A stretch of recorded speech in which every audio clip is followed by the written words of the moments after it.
young people, a lot of men say to me, especially like, what's fun? And I'm saying, doing what you're supposed to do and fulfilling your duty and being proud of yourself is fun. That's the only fun you need. You don't need the fun of trying to chase all this garbage and this hedonism and this black hole. That doesn't lead anywhere. Did you do that for a while?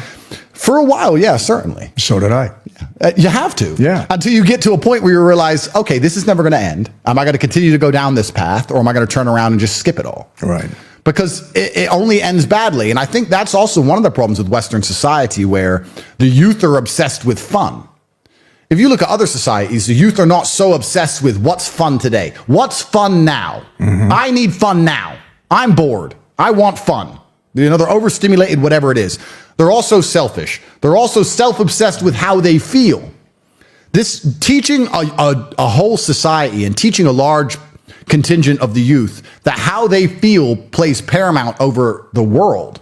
If you feel sad, that's all that matters. Not, well, I feel sad, but it doesn't matter because I'm doing the right thing.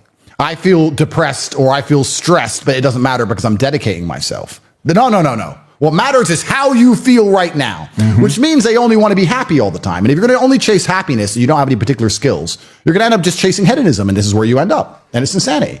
I think one of the largest tenets of masculinity for the largest period of human time is ignoring how you feel and doing what you're supposed to do because you're supposed to do it. We feel things, but jobs must be done, whether we are happy or sad. And this is also disappearing from the world. I'm stressed probably 6 days a week. I'm pissed off 6 days a week. But things need to be done. Right. So you just have to do them.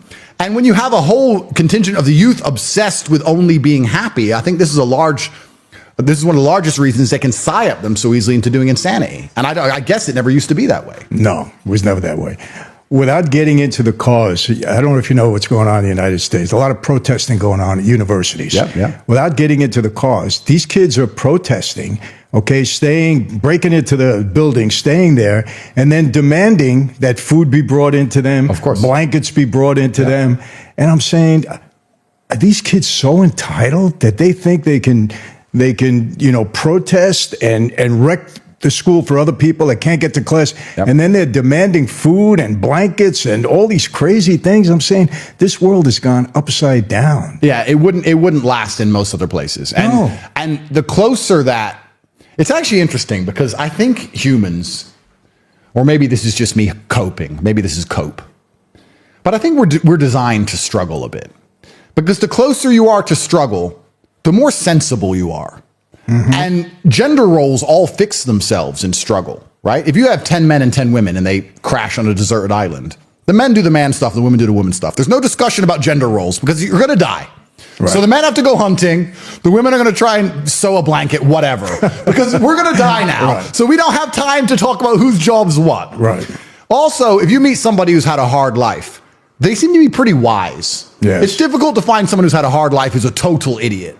When you speak to these liberals or these morons, they've had very easy, soft lives. So I think humans are supposed to struggle a bit. Absolutely. And in the Western world, it's the age-old adage. I know it's overused, but hard times create good men create good times, and the good times create a bunch of weaklings, and they mess everything up. Yeah, it goes to a point, and then it goes the opposite. It goes the opposite way. Yeah. These people have had too easy lives for too long.